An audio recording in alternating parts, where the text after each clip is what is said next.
पाद पंकजम नमामि देवी नर्मदे. आता आपण पाहत आहोत नर्मदा पुराण अध्याय 61 सोमनाथ तीर्थ महिमा वर्णन. श्री मार्कंडेय ऋषी म्हणतात, हे राजन, पूर्वी ब्रह्मदेवाने सृष्टीची निर्मिती केली. त्या ब्रह्मदेवाच्या मनापासून 10 पुत्र निर्माण झाले. महातेजस्वी ब्रह्म्याने मरीची, अत्री, अंगिरा, पुलस्त्य, पुलह, क्रतू, वसिष्ठ, भृगू, नारद आणि दक्ष यांना उत्पन्न केले. त्यातील दक्षाला 60 मुली झाल्या. 10 धर्माला, 13 कश्यपाला, 27 चंद्राला, अग्नीला 9 आणि शंकराला 1 सती त्या अशा दिल्या. म्हणजे किती मुली झाल्या त्यांना? 60 मुली झाल्या त्यातल्या दक्षाला. म्हणजे ह्या सगळ्या नाती आहेत ब्रह्मदेवाच्या. आणि मग त्या एक एक कशा प्रत्येकाला दिल्या असं सांगितलं.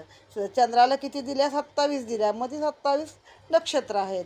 आणि शंकराला 1 दिली सती पार्वती. त्यातील रोहिणी हिच्यावर चंद्राचे अत्यंत प्रेम होते. ती आवडती होती. बाकीच्या कन्यांची तो उपेक्षा करायचा. ही गोष्ट दक्षाला कळली तेव्हा त्याने क्रोधित होऊन चंद्राला शाप दिला. माझ्या शापाने तू क्षयरोगी होशील आणि तेजरहित होशील. दक्षाच्या शापाने चंद्राचे तेज सर्व नष्ट झाले. कांती मलिन होऊन गेली. तो क्षयरोगी झाला. असा चंद्र थरथरत ब्रह्मदेवाकडे गेला आणि विनयपूर्वक म्हणाला, या दुःखातून आपण मला मुक्त करावे किंवा त्या दुःखातून सुटण्याचा काही मार्ग सांगावा. म्हणजे क्षय हा आजार आहे हे आपल्या लोकांना तेव्हा देखील माहीत होतं. त्याची ही बिकट अवस्था पाहून ब्रह्मदेवाला चंद्राची दया आली आणि ते म्हणाले, पत्नी ही पूर्व प्रारब्धाने मिळत असते.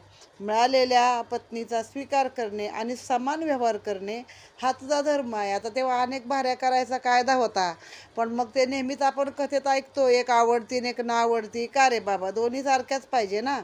आता म्हणून राग आला की बाकीच्या स्त्रियांकडे लक्ष देत नाही आणि फक्त रोहिणीवर प्रेम करतो. तर मग तुझा धर्म आहे की सर्व स्त्रियांना सारखी वागणूक देणे. सर्वाप्रती सारखा भाव ठेवणे इष्ट ठरते. समत्व राखणे यालाच योग म्हणतात. या योगाने चौथा पुरुषार्थ जोडला जातो. याचा विचार न केल्याने केवळ रूपादी विषयांच्या आहारी गेलास आणि धर्म हरवून बसलास. त्याचे भोग आता दक्षाच्या शापाने तुला भोगावे लागले. या दुःखातून तारणारी आणि तुला शापमुक्त करणारी केवळ मृत्यूलोकी संसार तापहारिणी भवबंध विमोचिनी माता नर्मदाच आहे. तिच्या काठी राहून तू तप कर. तेथे तप केल्याने शापमुक्त तर होशीलच, शिवाय तुझे देवत्वाचे तेज वाढून तू वंदनीय देखील होशील. इतके तिच्या सानिध्याचे, दर्शनाचे आणि स्थानाचे महत्फल आहे. ते ऐकून चंद्राला अत्यानंद झाला. मग ब्रह्मदेवाने काय सांगितलं चंद्राला, की तू आता नर्मदेच्या काठी तप कर. तू तुझ्या भावाने वागलास म्हणून त्या सासऱ्याने तुला शाप दिला आहे. वृद्धत्व आणि व्याधी घेऊन पाणावलेल्या डोळ्यांनी चंद्र नर्मदा किनारी आला. नर्मदेच्या विशाल पात्राचे दर्शन झाल्याने तो कृतार्थ झाला. तिच्या काठी येऊन त्याने नर्मदा मातेस साष्टांग नमस्कार केला आणि आपल्या पापाचा पाडा चंद्र तिच्या समोर वाचू लागला. माते, मी सर्वत्र फिरलो, परंतु पापक्षालन करण्याचे सामर्थ्य अन्य कोणामध्ये देखील नाही हे लक्षात आले. या अधम लंपट पामरात जवळ घे. खरे तर देव परिष्कृत असलेला अधम पातकी असा मी आहे. बहिष्कृत तसा परिष्कृत. सर्वांनी जरी आह्वेर केला तरी माता मूर्ख मुलाचा त्याग करत नाही. आपल्या वात्सल्याने आणि अमृतदृष्टीने ती आपल्या बालकाचे हितच पाहत असते. म्हणून माते, या अजान बालकावर तुझी कुर्मदृष्टी अखंड राहू दे. असे म्हणून तो माता नर्मदेस वारंवार नमस्कार करू लागला. मग आता काय, तो आला नदीच्या काठी आला नर्मदेचं विशाल पात्र पाहूनच त्याला आनंद झाला. मग त्याने साष्टांग दंडवत घातला आणि म्हणाला, माते, माझं पापक्षालन करण्याचं सामर्थ्य कुणामध्ये नाही आहे. सगळ्यांनी मला बहिष्कृत केलं आहे, पण आई कशी आपला मूर्ख मूढ मुलगा असला तरी त्याला जवळ करते, तसं तू मला जवळ कर. आणि कुर्मदृष्टी म्हणजे कासवदृष्टी. तर असं म्हणतात की कासवी आपल्या नजरेनंच फक्त पिल्लांना सांभाळते, लहानाचं मोठं करते ना. तिला दूध असतं ना, बाहेरनं काही आणून चारा घालायचा असतो, तर ती फक्त आपल्या नजरेनेच आपली पिल्लं सांभाळते. तसं तू माझं रक्षण कर. चंद्राने जलहारी पर्णहारी राहून कठोर तप केले आणि त्याच्या तपावर गिरजापती शिवशंकर प्रसन्न झाले. त्यावेळी चंद्राने भवानी शंकराची मुक्तकंठाने स्तुती गायली. महादेवाच्या कृपेने चंद्र रोगमुक्त झाला. त्याची कांती तेजस्वी आणि परमशीतल झाली. राजन, सोमाचा दाह शांत झाला म्हणून त्यास सोमतीर्थ म्हणतात. चंद्रशेखर उमापती शिव काशीपुरीत निवास करतात. त्यांनी चंद्रावरील प्रेमामुळे येथे राहण्याचे कबूल केले म्हणून हे तीर्थ प्रति वाराणसी असे म्हटलेले आहे. मग त्याने जलहारी म्हणजे फक्त पाणी प्यायचं आणि झाडाची पानं खायची एवढंच करून त्याने तप केलं आणि शिवशंकर त्याला प्रसन्न झाले आणि मग शेवटी तो मुक्त झाला आपल्या शापातून. आणि त्याने शंकरांना सांगितलं इथं तुम्ही राहा. त्या शंकराच्या प्रेमाखातर ते मस्तकी पण धारण केला आणि त्याला मग ते इथं राहिले. ह्या प्रति वाराणसी असं म्हटलं जातं ह्याला. राजन, तुला या सोमतीर्थाची आणखीन एक कथा सांगतो. एकदा कण्व नावाचा एक राजा शिकारीसाठी अरण्यात गेला. त्या अरण्यात पुष्कळ प्राणी मुक्तपणे विहार करत होते. राजाही त्या वनात अति आनंदाने तिरकमटा हातात घेऊन फिरू लागला.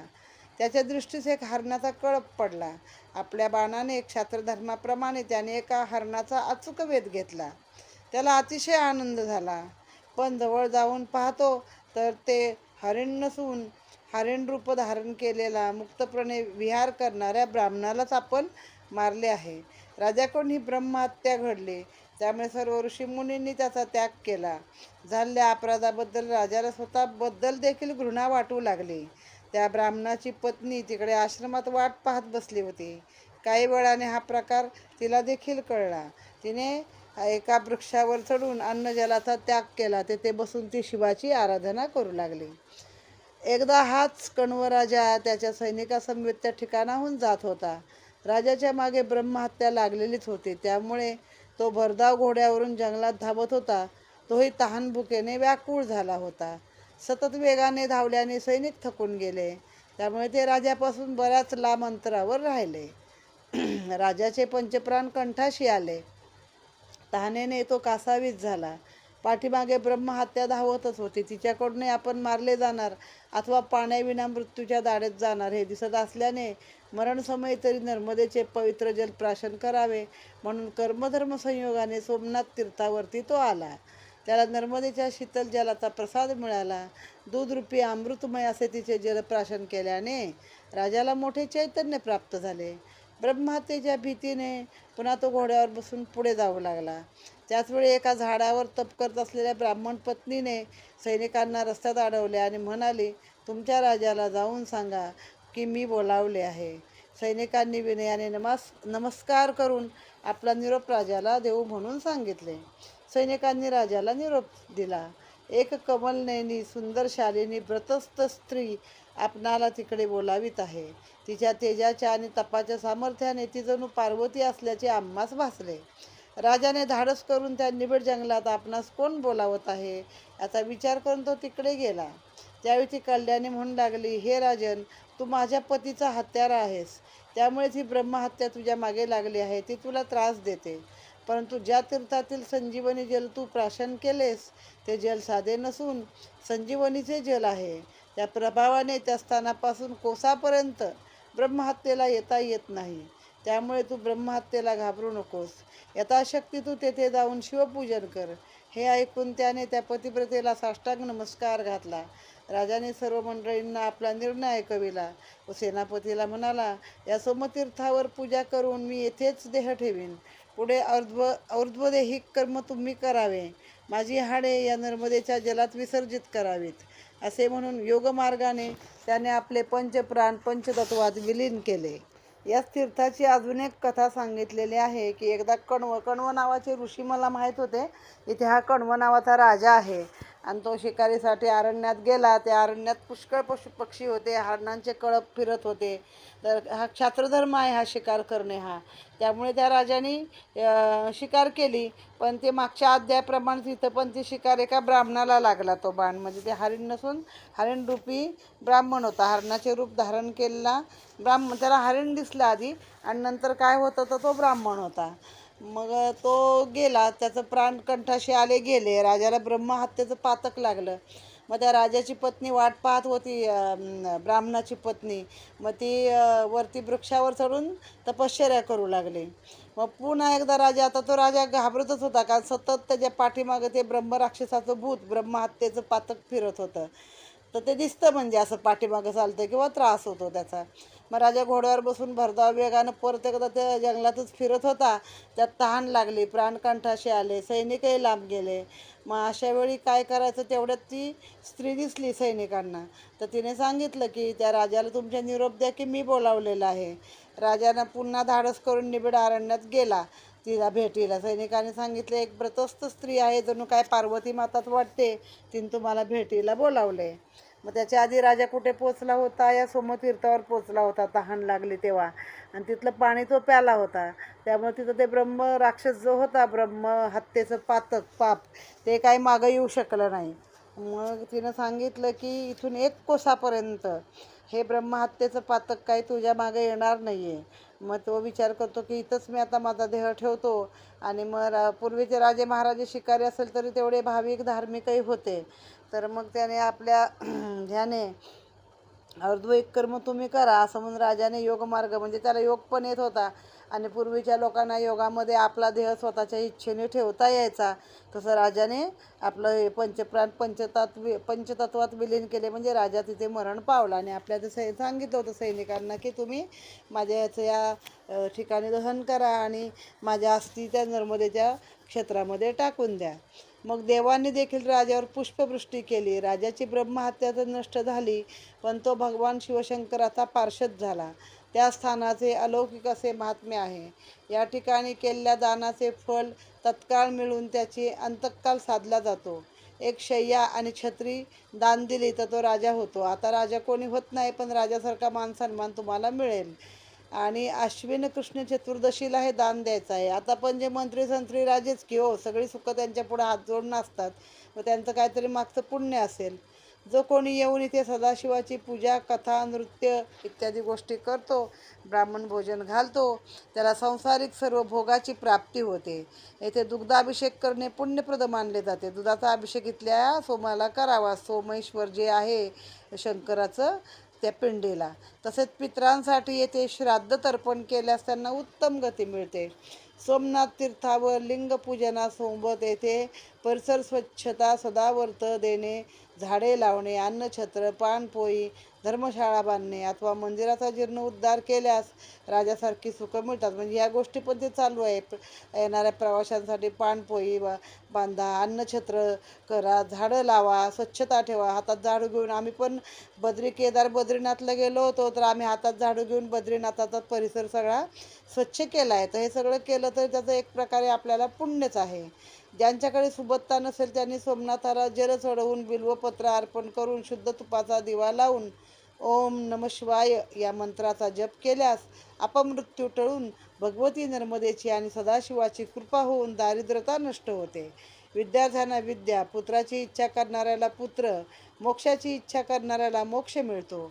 बंधनात अडकलेला जो मुमुक्षू आहे तो मुक्त होतो. म्हणजे तो एखादा मुळात योगमार्गावर आहे, पण तरी पण त्याला अजून मुक्तीचा मार्ग मिळत नाही, बंधनात अडकला आहे, तो मुक्त होतो.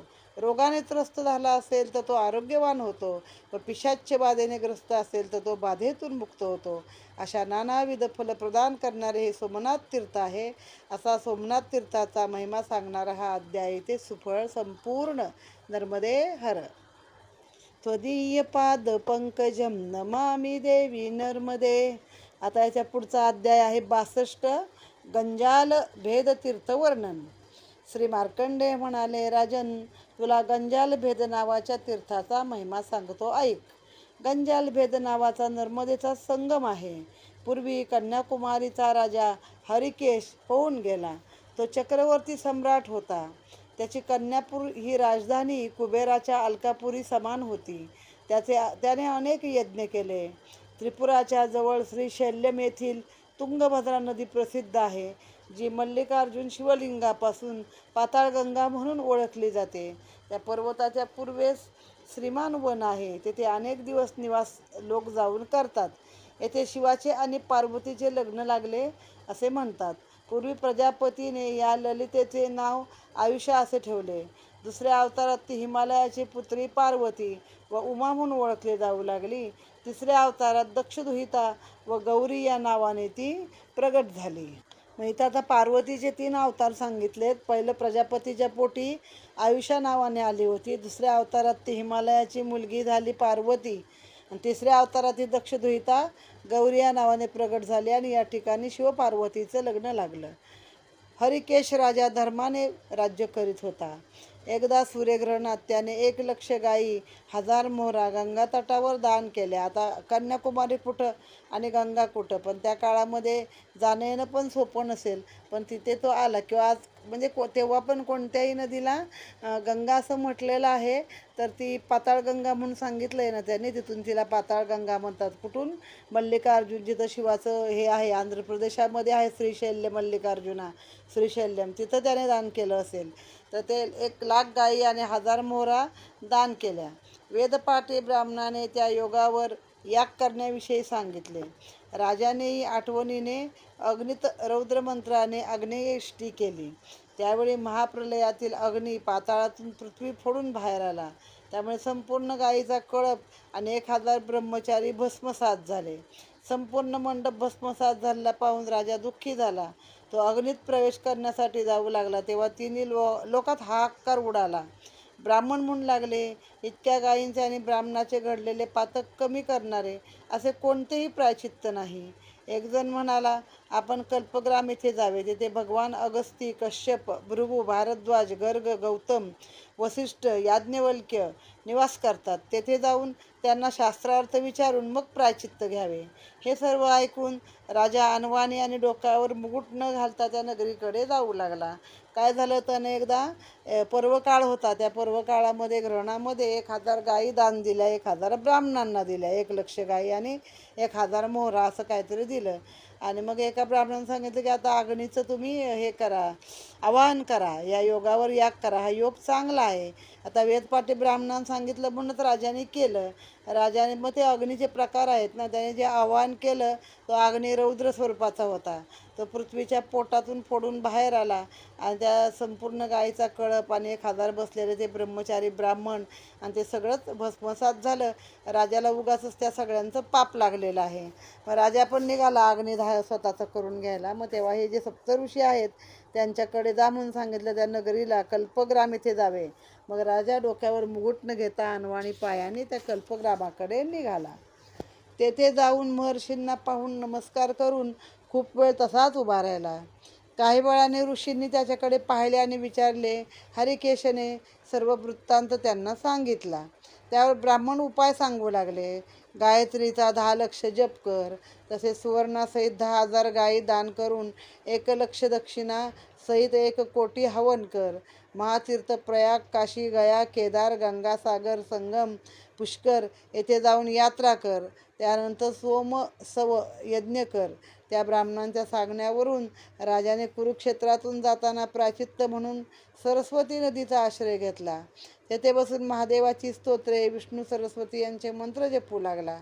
ह्या स्थानी ही पापनिवृत्ती होते.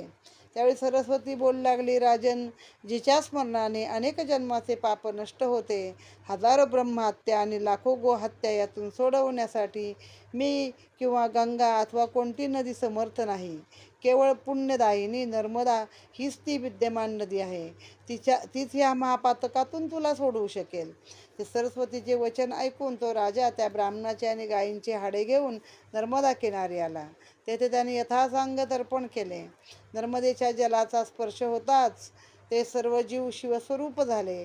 त्या राजाला अतिशय आनंद झाला. त्याने नर्मदा तटाकी विधिवत शिवाचे पूजन केले. तो मनोमन नर्मदेची स्तुती गाऊ लागला. त्याचे अष्टसात्विक भाव उचंबळून आले आणि देवताही देखील नर्मदेचा जय जयकार करू लागल्या. त्याने आकाशातून पुष्पवृष्टी केली. या जलात तो स्नान, पान, स्मरण, कीर्तन करतो, त्याची सर्व पापे नष्ट होतात. ही माता नर्मदा सर्वांना धन, यश, आयुष्य आणि कीर्ती देणारी आहे.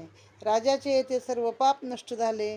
तो अनेक ब्रह्महत्येच्या पापातून निवृत्त झाला. त्यामुळे या तीर्थाला गांजाल भेद तीर्थ असे नाव मिळालेले आहे. असा हा येथे गांजाल भेद तीर्थ महिमा नावाचा अध्याय संपूर्ण झाला. नर्मदे हर. त्वदीय पाद पंकजम नमामि देवी नर्मदे. तर आता हा 63वा अध्याय आहे, च्यवनाश्रम तीर्थ महिमा. श्री मार्कंडेय युधिष्ठिरास म्हणतात, राजन, तुला पतिव्रत्याच्या प्रभावाने एका पतिव्रतेने देवतांनाही कसे आपलेसे करून घेतले अशी मंगलकारक कथा सांगतो. शर्यती राजा आपल्या सैनिकासह शिकार करण्यासाठी वनात गेला. पूर्वीचे राजे एक तर युद्ध करायचे या शिकारीला जायचे. त्यांच्याबरोबर त्याची पुत्री सुकन्या ही देखील आपल्या बालमैत्रिणी समवेत गेली. वनातील पशु पक्षी, सृष्टी सौंदर्य, फळे फुले, धबधबे इत्यादी वनराई पाहण्यासाठी ती अरण्यातून आपल्या मैत्रिणी समवेत सरोवराच्या काठी फिरत होती. राजा शिकार करण्यासाठी दूर निघून गेला. खेळता खेळता त्या अरण्यात आपल्या मैत्रिणी समवेत सुकन्येचे लक्ष एका वारुळाकडे गेले. त्या वारुळातून दिव्य ज्योती चमकत असलेल्या तिने पाहिले. बालसुलभ भावाने त्या मुलीने ते काय आहे हे पाहण्यासाठी जवळ गेले, परंतु तिचा हात तिथपर्यंत पोचत नव्हता. सभोवती दाट वेळूचे बन असल्याने बरेच अडचण होती. तिने भात्यातील 2 बाण काढून त्या दिव्य ज्योतीला टोचले. तक्षण त्या वारुळातून रक्ताच्या धारा बाहेर लागू लागल्या. घाबरून तिने ही गोष्ट कोणालाही सांगितली नाही. मात्र भयाने तेथून जाऊन दुसरीकडे खेळू लागली. काही वेळातच शर्यती व त्याच्या सैनिकांना मलमूत्र अवरोध झाला. तेव्हा शर्यती घाबरला. राजाने सर्वांची चौकशी केली तर तो म्हणाला, कोणी येथील तपस्वी चवनांचा अपमान व त्यांच्या तपसाधनेत काही बाधा निर्माण केली आहे काय? सर्व सैनिकांनी तसे काही घडले नसल्याचे सांगितले. मग तो आपल्या सुकन्येला विचारू लागला.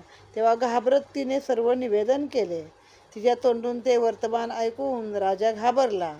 त्याच्या कंठाला कोरड पडू लागली. त्याच्या हातातील धनुष्य जमिनीवर गळून पडले. त्याच्या अंगावर रोमांच उभे राहिले. प्रत्यक्ष मृत्यूसमोर उभा असल्यासारखे त्याला जाणवले आणि स्वतःबरोबर कुटुंबाचा व राज्याचा सर्वनाश अशी दुश्चिन्हे त्याला डोळ्यासमोर दिसू लागली. तत्काळ त्याने आपल्या डोक्यावरील राजमुकुट खाली काढून ठेवला. अंगावरील भरजरी शेला, आभूषणे, खडावा, तलवार सगळे उतरवून ठेवले आणि अनवाणी पायाने तो च्यवन ऋषींच्या तपस्थानी आपल्या कन्येला घेऊन गेला. त्या वारुळातून 90 वर्षाचे च्यवन ऋषी बाहेर आले. त्यांच्या अंगावर मांस मेद असं काही नव्हतं, केवळ हाडांचा सांगाडा, पिंगट रंगांचे जमिनीपर्यंत लोळणारे केस, पांढऱ्या स्वच्छ दाढी मिशा, डोळ्यातून घळघळणारे रक्तरूपी अश्रू पाहून शर्यतीने त्यांच्या चरणावर लोटांगण घातले. तो म्हणाला, भगवान, मी आपला अत्यंत अपराधी आहे, मला क्षमा करा. माझ्या मुलीकडून हा चुकून अपराध घडला आहे. आपण द्याल ती शिक्षा मी भोगण्यास तयार आहे. आपण तपोमूर्ती आणि संयमी आहात. आपल्यात पृथ्वीसारखी क्षमा, विष्णूसारखे सृजन पोषण, ब्रह्मदेवासारखी धारणशक्ती, बृहस्पतीसारखी प्रज्ञा, शिवासारखी लयशक्ती, तर पार्वती मातेसारखे वात्सल्य आणि प्रेममूर्ती आहात. त्यामुळे आपणच या घोर स्थितीतून दूर करण्यास समर्थ आहात. या शर्यतीच्या विनम्र भावाने च्यवन शांत झाले. त्यांनी आपल्या पुढील व्यवस्थेविषयी अडचण प्रगट केली. आता काय झालं, हा राजा शिकारीला गेला. शर्यत नावाचा सोबत आपली लहान मुलगी घेऊन गेला, तिच्या मैत्रिणी घेऊन सोबत गेला. आता काय पानं, फुलं, पक्षी, तळं, ओढा, निर्झर, झुळझुळ सगळं असं ते छान होतं निसर्ग. तर तिनं काय केलं, ती खेळत राहिली सरोवराच्या काठी. राजा लांब शिकारीला गेला तर तिथं तिला एक वारूळ दिसलं आणि त्या वारुळातून काहीतरी चमकतंय असं तिला वाटलं. 2 ज्योती दिसल्या म्हणून ती गेली आतमध्ये बघायला. तर ती घाबरली नाही. आत नाग आहे का, साप आहे का, हा नागमणी आहे का, असं काय तिच्या म्हणता आलं नाही. लहानच होती. सगळं हात घालायला गेली. हात काय जाईना. आजूबाजूला काय होतं, वेळूचं बन होतं. मग तिनं बाण भाता होता. मग राजकन्या पण सुसज्ज असायच्या आपलं घेऊन सगळे हत्यारं. 2 बाण काढले आणि आतमध्ये टोचले त्या ज्योतींना. त्यातून रक्ताच्या धारा बाहेर आल्या. मग ती घाबरली, पळाली तिथून आणि दुसऱ्या ठिकाणी जाऊन खेळायला लागली. पण मग च्यवन ऋषींचा राग असा होता, अपमान होता, की त्यांच्या तपसाधनेत व्यत्यय आला. त्यामुळं काय झालं, तिकडं राजांच्या सगळ्या सैनिकांना मलमूत्र अवरोध झाला. म्हणजे ते बाहेरच पडणं काय मलमूत्र शरीरातलं. मग राजा घाबरला. राजाने विचारलं, कोणी च्यवन ऋषी इथं जे असतात त्यांच्या तपामध्ये बाधा आणली का? सैनिक तर काही नाही म्हणाले. मग आपल्या मुलीला विचारलं गोड बोलून. मग तिनं सांगितलं असं असं घडलं. मग राजानं सगळे स्वतःची राजवस्त्र, मुकुटासकट सगळं काढून ठेवलं आणि अनवाणी पायानं त्या रावळापाशी गेला. ते वारुळ होतं तिथं. मग ते ऋषी त्यातनं बाहेर आले होते. आता ते एवढे हजारो वर्षाची तपश्चर्या करणारे ऋषी, तर त्यांच्याकडे तिथे मग त्या ऋषींची खूप प्रार्थना केली. मस्तक ठेवले की माझ्या मुलीच्या हातून चुकून घडले तर तुम्ही आता माफ करा. मग आता ते ऋषी काय म्हणतात बघा.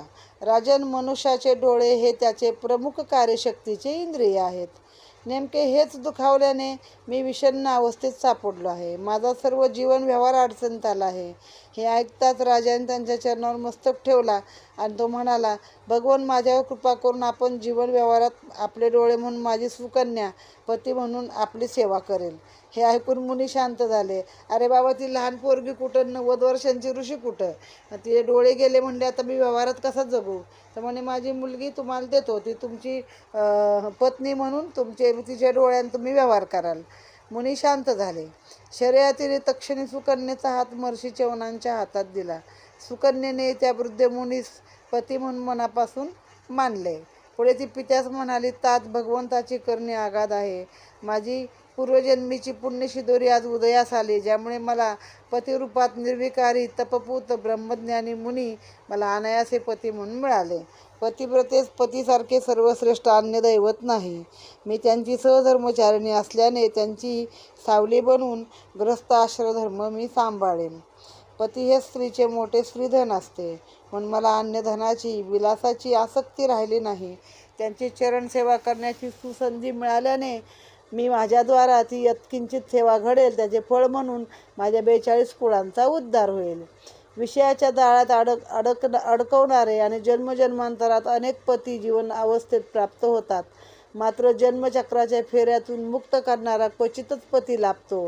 हे तिचे उद्गार ऐकून शर्यतीला अति आनंद झाला. तिने बालवयात स्पष्ट पतीविषयी प्रवृत्तापूर्वक उद्गार काढले. शर्यतीचे डोळे पाणावले. आता ती एवढी बालसुलभ होती की त्या बाणाने आत काय म्हणून ते टोचलं तेव्हा तिला समजलं नाही. पण नंतर मात्र एकदम मोठेपणाने ती बोलत होती या सगळ्या गोष्टी, की आता अनेक जन्मी अनेक पती मिळतात की जे कामभोगामध्ये आपल्याला अडकवतील जाळ्यामध्ये विषयाच्या, पण असा पती मिळणार नाही की जो मोक्ष देईल. तर असा पती मला माझ्या भाग्याने मिळाला आहे, तर मला आता कुठलं धन दौलत नको. सुकन्येच्या डोळ्यातही आपल्या भावंडांविषयी, आईविषयी, सखीविषयी आणि आपल्या राज्यातील प्रजेविषयी प्रेम डोळ्यातून वाहू लागले. त्या भावपूर्ण डोळ्याने तिने आपल्या पित्यास निरोप दिला. त्यांचे ते मंगल रूप डोळ्यात साठवून च्यवनांना नमस्कार करून शर्यती राज्यात परतला. सर्व गुणसंपन्न धर्मपत्नी मिळाल्याचा च्यवनांना अत्यानंद झाला. सुकन्याने मुनींची मनोभावे सेवा करू लागली. नित्यपतीपूजन, शिवपूजन व नर्मदेचे स्नान यामुळे तिचे तपोबल दिवसेंदिवस विस्तारू लागले. तिच्या पातिव्रत्याचे गुणगान स्वर्गस्थ देवदेवही गाऊ लागले, देवदेवताही गाऊ लागल्या. त्याचवेळी स्वर्गस्थ देवाने तिच्या पातिव्रत्याची परीक्षा घेण्याचे ठरवले, परंतु ती आपल्या च्यवनांशिवाय अन्य पतीचा विचारही मनात आणत नव्हती. त्यामुळे देवता हातबल होऊन परत गेल्या. महर्षी च्यवन हे शास्त्र आणि वेद जाणणारे असल्याने अनेक यज्ञांचे विनियोग, त्यातील देवतांचे सूक्ष्म गुह्यात्मक मंत्र त्यांना माहीत होते. म्हणून इंद्राकडून अधिकार पतित झालेल्या अश्विनी कुमारांना असे वाटले, च्यवनांच्या आशीर्वादाने पुनश्च यज्ञातील आविर्भाग आपल्याला प्राप्त होईल. इंद्राने अश्विनी कुमार वैद्य आहेत म्हणून त्यांना आविर्भाग देण्याचे नाकारले होते. तो पुनश्च प्राप्त व्हावा अशी त्यांची इच्छा होती. परंतु ब्राह्मण व्यर्थ कोणाची सेवा घेत नाहीत, तर स्वाभिमानी म्हणून आपण ऋषीच्यवन आश्रमाची सेवा करावी असे त्यांना वाटत होते. परंतु ब्राह्मणासमोर आपण आपले महत्त्व सांगणे मूर्खपणाचे ठरेल, म्हणून मुनींना सुकन्येच्या माध्यमातून आपण तिला आपलेसे करून तिला उपकृत करावे. या उद्देशाने एक दिवस च्यवन ऋषींच्या आश्रमात अश्विनी कुमार आदी देव आले. ते म्हणाले, हे महाभागे सुकन्ये, आम्ही स्वर्गस्थ देव आहोत, आम्हाला तुझी दया येते. तू म्हाताऱ्या पतीबरोबर तुझे यौवन सौंदर्य व्यर्थ नष्ट करीत आहेस. तू राजकन्या आहेस हे विसरू नकोस. त्याप्रमाणे सर्व भौतिक सुख, दासदासी, दागदागिने, मिष्टान्न व तुझे अनुपम सौंदर्य या सर्वाचा तुला विसर पडला आहे काय? तुझ्यासारखी सुंदर नवयुवती त्रिभुवनात तरी आहे का? म्हणून या म्हाताऱ्या च्यवनास सोडून आमच्या चौघांपैकी तू कोणालाही वर. ते म्हणाले, हे महोदय, ही गोष्ट सोडून बोला. मी अन्य पुरुषाचा स्वप्नातही विचार करत नाही. आपण तर मला चौघांपैकी एकाच वरण्यास सांगत आहात. माझ्या सहनशीलतेचा अंत पाहू नका, अन्यथा आपणास शापाचे भाजन व्हावे लागेल. तिचा तो आवेशपूर्ण क्रोध बघून चौघे शांत झाले आणि म्हणाले, आम्ही तुझ्या पातिव्रत्यावर प्रसन्न आहोत. आम्ही दोघे अश्विनी कुमार असून हे अग्निदेव आणि प्रत्यक्ष यम आहेत. आम्ही तुझ्या पतीला आरोग्य आणि दृष्टी देऊ शकतो. हे ऐकून तिने त्यांना विनम्रपणे नमस्कार केला. हा विनय मर्यादा पाहून त्यांना आनंद झाला. ते म्हणाले, हे सुंदरी, तू तुझ्या पतीला या कुंडात घेऊन ये. त्यांना स्नानोत्तर आरोग्य आणि दृष्टी प्राप्त होईल. तिने हा सर्व प्रकार च्यवनांना सांगितला. तेव्हा ते च्यवन मुनी म्हणाले, हे देवी, त्यांच्यावरही मी कृपा करीन. अश्विनी कुमाराच्या अंतरातही यज्ञात आविर्भाग न मिळण्याचे शल्य आहे. त्याचे निराकरण करून त्यांना पुनश्च अधिकार प्राप्त करून देईन. अश्विनी कुमारांना च्यवनांचे औदार्य माहीत होते. महर्षी च्यवन सुकन्येचा हात धरून अश्विनी कुमाराजवळ पोहोचले. त्यांनी च्यवनांचा हात धरून कुंडात प्रवेश केला. काही क्षणातच त्या कुंडातून 5 च्यवन बाहेर आले.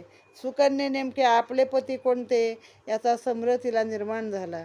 5ही नवतरुण च्यवन मुनीसारखे दिसत होते. म्हणून सुकन्येने माता नर्मदेची प्रार्थना केली, माते, माझ्याकडून आजपर्यंत काही सेवा घडली असेल तर माझा पती मला मिळो. असे म्हणताच माता नर्मदेच्या कृपेने खऱ्या च्यवनांची सावली जमिनीवर पडली. सावली पडताच तिने मधल्या च्यवनांना स्पर्श करून चरणावर मस्तक ठेवले. या तिच्या अचूक परीक्षेवर अश्विनी कुमार, यम आणि अग्नी प्रसन्न झाले. त्यांनी तिला शुभ आशीर्वाद दिले. चिरतरुणत्व, अष्टपुत्र, सौभाग्यवती भव असा आशीर्वाद दिला. महर्षी च्यवनांनाही तिच्या एकनिष्ठ आणि समर्पण वृत्तीचे मोठे कौतुक वाटले. च्यवनांनी अनेक दिव्य मंत्र आणि यज्ञाचा विनियोग सांगून अश्विनी कुमारांना यज्ञाचे अधिकारी बनवले. ज्या ठिकाणी हे चारही देव प्रगट झाले आणि स्नान केले ती कुंडे आजही च्यवन आश्रमात पाहावयास मिळतात. याच ठिकाणी शिवशंकरांची आयुर्वृद्धी, आरोग्यप्राप्ती आणि मनोकामना पूर्ण करणारी रम्य लिंग महाशक्ती विराजमान आहे. म्हणून हा आश्रम च्यवन आश्रम म्हणून नर्मदेच्या उत्तर तटावर प्रसिद्ध आहे. सुकन्येच्या पातिव्रत्याची साक्ष आजही देत आहे. येथे दानाचे फल तत्काल प्राप्त होते. हे पावन स्थान उत्तर तटावर विराजमान असून येथे परिसर अति सुंदर आहे. परिक्रमा निवासी या ठिकाणी विश्रांती घेतात. येथे केलेली पुण्यकृत्ये विशेष फलदायी असतात. आता थोडक्यात काय, ती आपल्या नवऱ्याची सावलीच बनली ना. आपल्यामुळे त्यांचे डोळे गेले तर ती सगळं त्यांचं म्हणजे करत असते. आणि त्यानंतर स्वतः नदीत स्नान वगैरे करून ती पूजा अर्चा, शंकराचं पूजन, पतीचं पूजन वगैरे वगैरे. मग आता तिच्या पातिव्रत्यावरती देवांनी पण पुष्पवृष्टी, म्हणजे असे सगळेजण तिची पुष्पवृष्टी म्हणण्यापेक्षा वाहवाही करत होते की बाबा खरंच ही पतिव्रता. एक तर लहान वयात एवढ्या तिला हातून प्रमाद घडला, पण ती या म्हाताऱ्याची बायको होऊन राहिली आहे. मग देवाने तिची परीक्षा घ्यायची ठरवली, पण तिच्या मनात कधी च्यवनांशिवाय दुसऱ्या कुणाबद्दल काही आलंच नाही. मग आता इकडे काय झाले, स्वर्गामध्ये जे अश्विनी कुमार म्हणजे जे देवांचे वैद्य आहेत, देवांच्या यज्ञामध्ये अश्विनी कुमार हे त्यांचे वैद्य. तर मग इंद्राचं म्हणणं, तुम्हाला काय आविर्भाग मिळणार नाही, तुम्ही देव नाही हो, तुम्ही आमचे वैद्य आहात. मग त्यामुळे अश्विनी कुमारांना पण ते मनामध्ये खटकतच होतं की मला काय आविर्भाग मिळत नाही. मग त्याने विचार केला च्यवन ऋषींकडे जावं. कारण मुळात बघा, आता पण आपण जे काही घेतो टॉनिक वगैरे त्याचं नाव च्यवनप्राश आहे. मग त्या ऋषींना ते तारुण्याचं किंवा अशा वनस्पतींचं काही थोड्या गोष्टी माहीत असाव्यात किंवा काहीतरी आयुर्वेदिक गोष्टी आहेत च्यवन ऋषींकडून.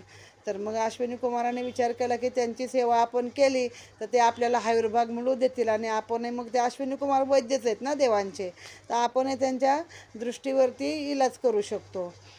मग ते तिथं आले आश्रमात, तर ते तिला सांगू लागले की म्हणजे आधी रूप बदलून आले ना, तिची परीक्षा पण पाहिली की कुठं या म्हाताऱ्याजवळ राहतेस, तू राजकन्या कसं विसरलीस, तुला दासी दागदागिने हे सगळं सोडून तू कुठं या म्हाताऱ्यावर राहतेस, आमच्या चौघांपैकी कोणाशी पण तू लग्न कर. मग तिला राग येतो आणि ती म्हणते, फुकट काही बरळू नका, नाही तर आता मी तुम्हाला शाप देईन, माझ्या शापाला पात्र व्हाल.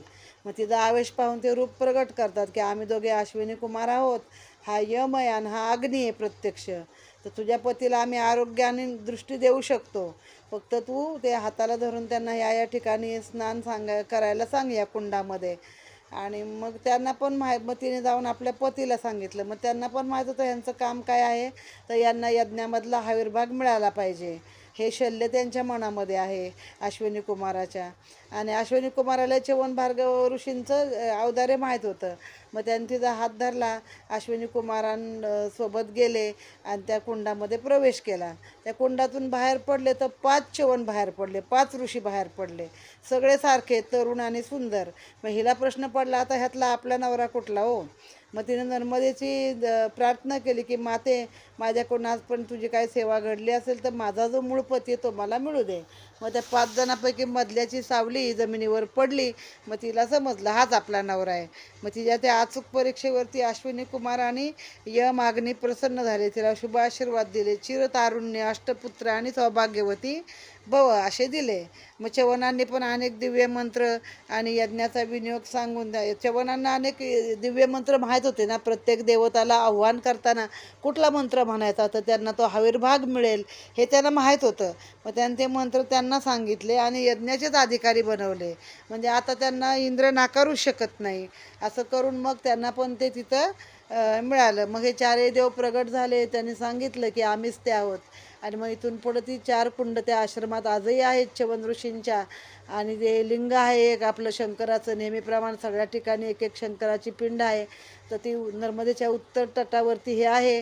आणि हे फळ तत्काळ केलेल्या दानाचं तुम्हाला फळ मिळतं आणि मनोकामना पूर्ण होतात.